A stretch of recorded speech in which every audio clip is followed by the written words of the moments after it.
MySpace, raja media sosial yang kini tinggal kenangan. Sebelum ada singgasana Facebook atau riuhnya TikTok, satu nama pernah memegang kendali penuh atas identitas digital dunia, MySpace. Bukan sekedar situs, melainkan ekosistem budaya tempat musik, pertemanan, dan kode HTML dasar bersatu. Namun raksasa ini tumbang bukan karena kurang dana, melainkan karena keangkuhan dan kegagalan memahami keinginan penggunanya sendiri. Mari kita bedah bagaimana penguasa internet ini bisa hancur berkeping-keping.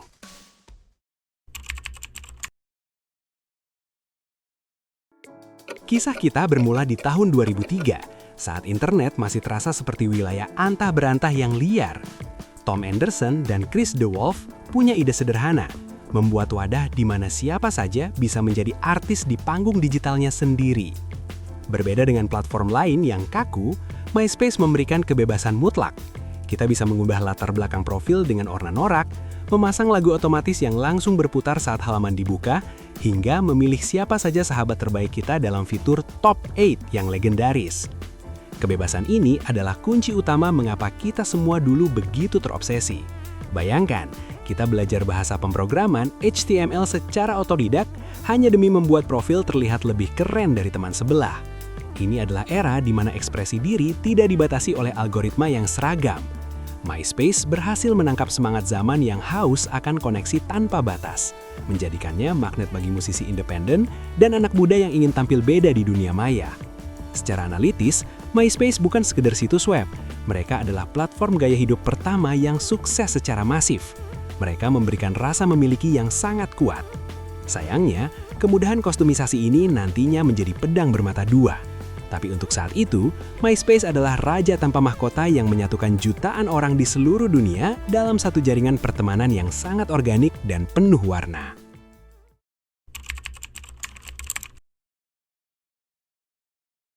Kalau kita bicara soal MySpace, kita wajib bicara soal musik.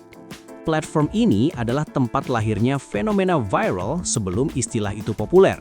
Musisi seperti Arctic Monkeys atau Lily Allen tidak butuh label rekaman besar untuk dikenal dunia. Mereka hanya butuh satu halaman MySpace yang menarik. Ini adalah demokratisasi industri musik yang paling nyata di awal abad ke-21. Semua orang merasa punya kesempatan yang sama untuk ditemukan dan dipuja. Pada puncaknya di tahun 2006, MySpace bahkan sempat mengalahkan Google sebagai situs yang paling banyak dikunjungi di Amerika Serikat. Bayangkan betapa besarnya pengaruh mereka saat itu. News Corp, raksasa media milik Rupert Murdoch, bahkan berani menggelontorkan dana $580 juta hanya untuk meminangnya. Rasanya seperti melihat sebuah startup kecil tiba-tiba menjadi penguasa ekonomi digital dalam sekejap mata. Semua orang ingin menjadi bagian dari pesta besar ini. Keakraban yang dibangun MySpace lewat musik menciptakan loyalitas yang luar biasa. Setiap kali kita masuk ke profil seseorang, kita seolah sedang bertamu ke kamar pribadi mereka. Ada sentuhan personal yang sangat kental, sesuatu yang jarang kita temukan di media sosial modern yang serba terkurasi dan monoton. MySpace saat itu adalah pusat semesta digital, sebuah tempat di mana kreativitas dan teknologi berdansa dengan sangat mesra.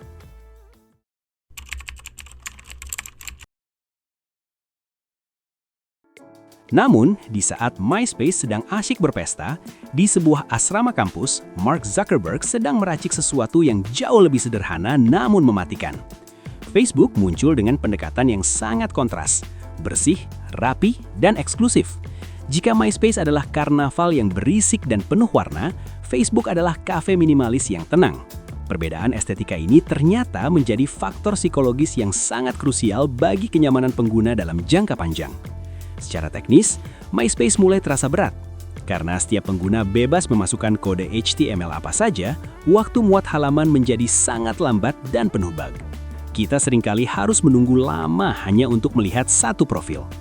Sementara itu, Facebook menawarkan kecepatan dan kemudahan navigasi. Peralihan ini terjadi secara perlahan namun pasti.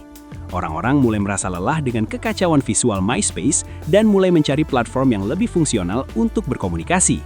Satu pelajaran penting di sini adalah fleksibilitas tanpa kontrol bisa berakhir menjadi kekacauan.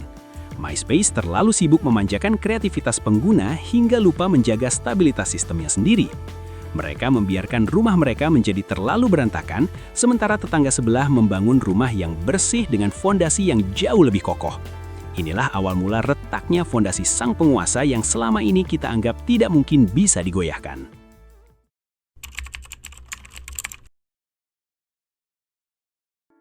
Setelah dibeli oleh News Corp, semangat inovasi di MySpace perlahan mulai memudar dan digantikan oleh orientasi keuntungan jangka pendek.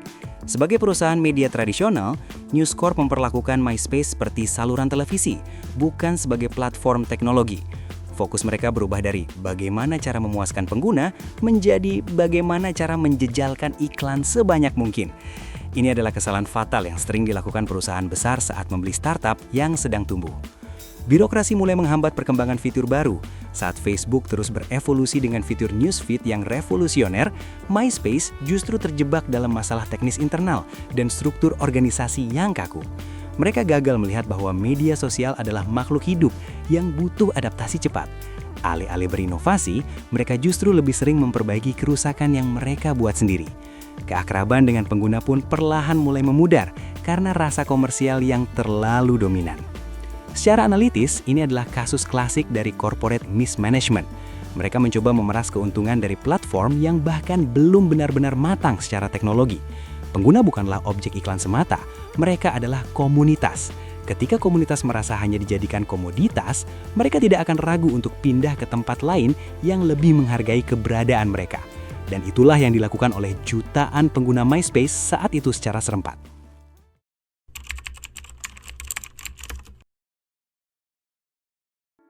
Sekitar tahun 2008, titik balik itu benar-benar terjadi. Facebook resmi menyalip jumlah pengguna unik MySpace. Fenomena ini bukan sekedar soal angka, tapi soal hilangnya relevansi budaya. Tom, sahabat pertama kita semua, sudah tidak lagi mampu membendung arus keluar pengguna. Orang-orang mulai merasa bahwa MySpace hanyalah peninggalan masa lalu yang usang, seperti kaset pita di era CD. Perasaan keren yang dulu melekat pada nama MySpace sirna begitu saja. MySpace juga gagal dalam hal integrasi pihak ketiga, sementara Facebook membuka pintunya bagi pengembang aplikasi untuk membuat game dan fitur menarik. MySpace tetap tertutup dan protektif. Mereka berusaha membangun semuanya sendiri di dalam ekosistem mereka, namun hasilnya justru seringkali mengecewakan. Ketidakmampuan untuk berkolaborasi dengan pengembang luar membuat platform ini menjadi stagnan dan membosankan bagi para pengguna yang haus akan hal-hal baru. Proses kematian ini berjalan dengan sangat sistematis, berawal dari penurunan kualitas teknis, berlanjut ke kejenuhan fitur, dan berakhir pada hilangnya kepercayaan publik. Kita bisa belajar bahwa dalam dunia teknologi, tidak ada posisi yang benar-benar aman jika kita berhenti mendengarkan apa yang sebenarnya dibutuhkan oleh pasar. Keakraban yang dibangun bertahun-tahun bisa hancur hanya dalam hitungan bulan akibat serangkaian keputusan buruk yang diambil di ruang rapat yang dingin.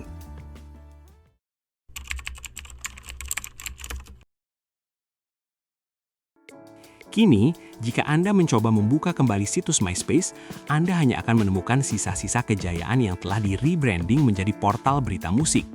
Tragisnya, pada tahun 2019, mereka bahkan kehilangan jutaan file musik dan foto bersejarah akibat kesalahan saat migrasi server. Ini seperti melihat perpustakaan besar yang terbakar habis tanpa sisa. Harta karun digital dari sebuah generasi hilang begitu saja karena kelalaian teknis yang sangat mendasar. Ironisnya, MySpace sekarang hanyalah catatan kaki dalam sejarah internet.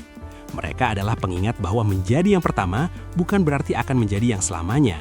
Namun, kita tidak bisa menafikan kontribusi besar mereka. MySpace lah yang pertama kali mengajarkan kita cara membangun persona digital, cara berinteraksi dengan idola secara langsung, dan betapa pentingnya personalisasi dalam pengalaman online. Tanpa kegagalan MySpace, mungkin media sosial hari ini tidak akan secanggih yang kita gunakan. Secara sistematis, keruntuhan MySpace memberikan cetak biru bagi platform lain tentang apa yang tidak boleh dilakukan. Mereka adalah martir digital yang mengorbankan diri agar kita bisa memahami pentingnya keseimbangan antara inovasi, stabilitas, dan fokus pada pengguna. Meskipun kini tinggal kenangan, warisan mereka tetap hidup dalam setiap baris kode dan interaksi sosial yang kita lakukan di platform modern. MySpace mungkin sudah tiada, tapi semangatnya tetap ada di sana. Kisah MySpace adalah pengingat bagi kita semua bahwa di dunia digital yang serba cepat ini, perubahan adalah satu-satunya hal yang pasti.